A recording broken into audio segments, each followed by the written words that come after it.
تحفظ دین کا کارواں رواں دواں، علماء کا ساتھ دو۔ ثانی انٹرنیشنل حج عمرہ ٹورز اینڈ ٹریولز۔ حج عمرہ جانے کے خواہش مند حضرات اسکرین پر دیے گئے نمبرز پر کال کریں۔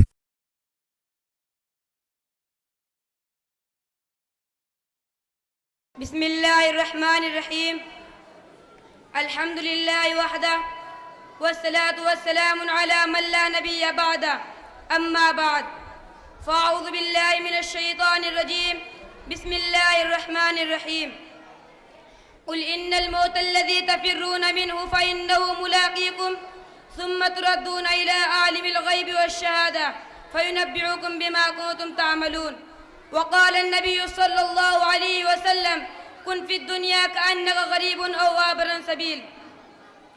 پیام مرغ سے اے دل کیوں تیرا دم نکلتا ہے، پیام مرغ سے اے دل کیوں تیرا دم نکلتا ہے، مسافر روز جاتے ہیں یہ رستہ یوں ہی چلتا ہے۔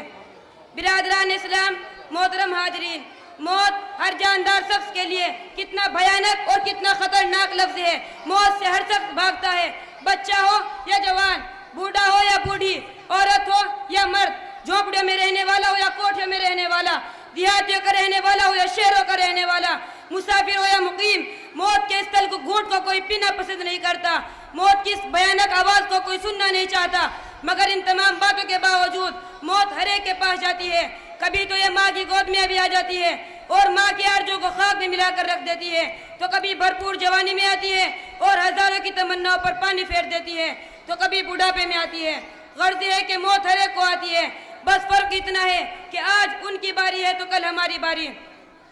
اسی کو اللہ رب العزت نے قرآن کریم میں اس طرح بیان فرمایا، قل ان الموت الذی تفرون منہ فإنہ ملاقیکم۔ اے نبی فرما دیجئے جس موت سے تم بھاگتے ہو وہ تمہیں کہیں نہ کہیں ضرور ملے گی، تمہیں اس خالق، اس مالک کے پاس واپس لوٹنا ہے جو تمہارے ظاہر و باطن اور اندر و باہر کا علم رکھتا ہو۔ اور کل قیامت کے دن جب اولین آخرین جمع ہوگے اور نفسی نفسی کا عالم ہوگا تو تمہیں تمہارے اعمال سے متربع کرے گا۔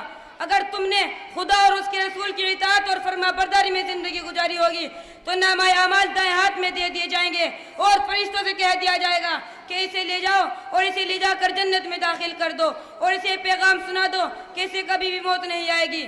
اور اگر تم نے خدا اور اس کے رسول کے قانون کو توڑ کر زندگی گزاری ہوگی، مخلوق کے خدا کو تکلیف دے کر زندگی گزاری ہوگی، حلال کو حلال اور حرام کو حرام نہ سمجھا ہوگا، رشوت اور سود سے اپنی جیبوں کو بھرا ہوگا، یتیموں اور بیواؤں کے مال پر ڈاکہ جنی کی ہوگی، تو یاد رکھنا کل قیامت کے دن ناکامی کا جھنڈا پیچھے کی طرف سے بائیں ہاتھ میں پکڑا دیا جائے گا اور فرشتوں سے کہہ دیا جائے گا کہ اسے لے جاؤ اور اس کم وقت کو لے جا کر جہنم میں اوندا منہ ڈال دو۔ وآخر دعوانا الحمدللہ رب العالمین۔